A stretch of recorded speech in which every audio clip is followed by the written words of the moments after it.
दोस्तों नमस्कार। एक बार फिर से कोरोना वायरस को प्रयोगशाला में पैदा करने का आरोप चीन पर लगा है। इस बार यह आरोप ब्रिटेन के एक फिक्शन राइटर निकोलस वेड ने लगाया है। उन्होंने कई महीनों तक इस संबंध में रिसर्च की है और अपने रिसर्च पेपर के जरिए यह साबित करने की कोशिश किया है कि एक बायोलॉजी लैब में चीन ने इस वायरस को बनाया है। गौरतलब है कि नवंबर-दिसंबर 2019 में पहली बार चीन में कोरोना वायरस सामने आता है।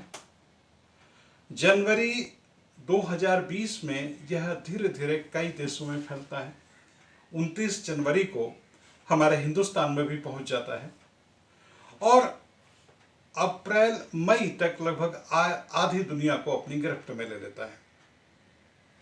इसके बाद आरोपों प्रत्यारोपों का सिलसिला शुरू होता है। सबसे पहले अमेरिका और ऑस्ट्रेलिया के राजनेताओं ने और फिर वहां के वैज्ञानिकों ने बड़े जोरदार ढंग से चीन पर यह आरोप लगाया कि यह वायरस नेचुरल नहीं है। इसे चीन के वैज्ञानिकों ने एक जैव रसायन युद्ध की तैयारी के रूप में तैयार किया है। कई दूसरे संस्थानों ने, जाहिर है कि वायरोलॉजी की दुनिया में बहुत सारे संस्थान हैं, वहाँ के कुछ वैज्ञानिकों ने इस आरोप को सही माना और बहुतों ने इसे नकारा। बहरहाल WHO ने इस आरोप को सिरे से खारिज किया और जुलाई अगस्त 2020 तक आते आते ये तमाम आरोप ठंडे पड़ गए।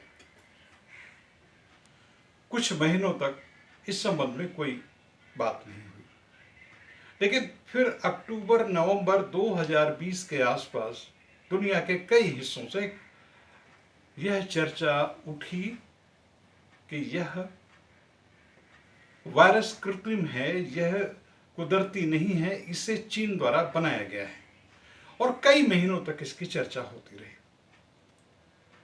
अमेरिका के पिछले राष्ट्रपति डोनाल्ड ट्रंप चीन को बार बार धमकाते रहे और अपने चुनाव प्रचार तक में वह कोरोना वायरस को चाइना वायरस कहते रहे।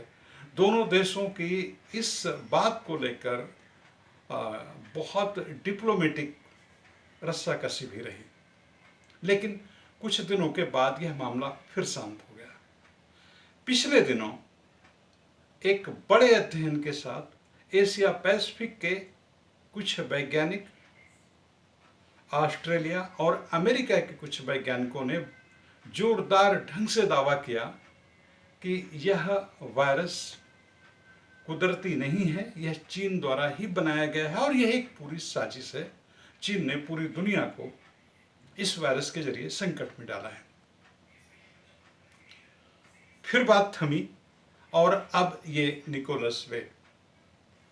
मैं कुल जमा इस पूरे सिलसिले को याद करके यह कहना चाहता हूं कि कम से कम विज्ञान के मामलों में तो हमें राजनीति और कूटनीति की तरह व्यवहार नहीं करना चाहिए। पिछले 2 सदियों से चाहने न चाहने के बावजूद विज्ञान एक सार्वभौमिक विषय है। विज्ञान में एक निहित अंतर्राष्ट्रीयता है। इसलिए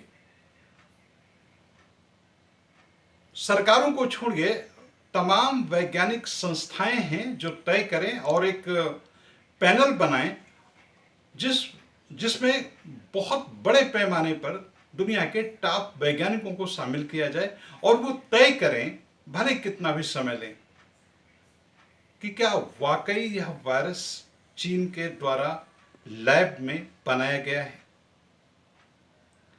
और इस पर खूब रिसर्च करने के बाद वो अंतिम निष्कर्ष पर पहुंचे और फिर जो निष्कर्ष हो उसको बिना किसी आरोप प्रत्यारोप के सीधे सीधे लागू किया जाए। लेकिन अभी हो ये रहा है कि जैसे तमाम राजनीतिक मुद्दों में अगर चीन और अमेरिका के संबंध बेहतर हो रहे हों तो यह मुद्दा दब जाता है। अगर चीन और अमेरिका के बीच तनातनी हो, तनाव हो, तो फिर दुनिया में हर तरफ से यह आवाज उठने लगती है कि यह वायरस चीन के द्वारा बनाया गया है। यह एक गलत सिलसिला है, यह एक गलत नींव डाली जा रही है। इससे होगा यह कि आने वाले दिनों में विज्ञान जैसे विषयों पर भी लोगों की संवेदनशीलता खत्म हो जाएगी। लोग वैज्ञानिकों की बातों को भी गंभीरता से नहीं लेंगे। लगेगा इस बात के कहने के पीछे, इस आरोप के लगाने के पीछे कोई ना कोई निहित राष्ट्रीय स्वार्थ होगा। इसलिए दुनिया के वैज्ञानिकों को कोरोना के मामले में यह किस्तों के आरोप प्रत्यारोपों का सिलसिला बंद होना चाहिए। एक बार इसमें तसल्ली से जांच हो और जो भी निष्कर्ष निकले उसे पूरी दुनिया को मानना चाहिए। नमस्कार।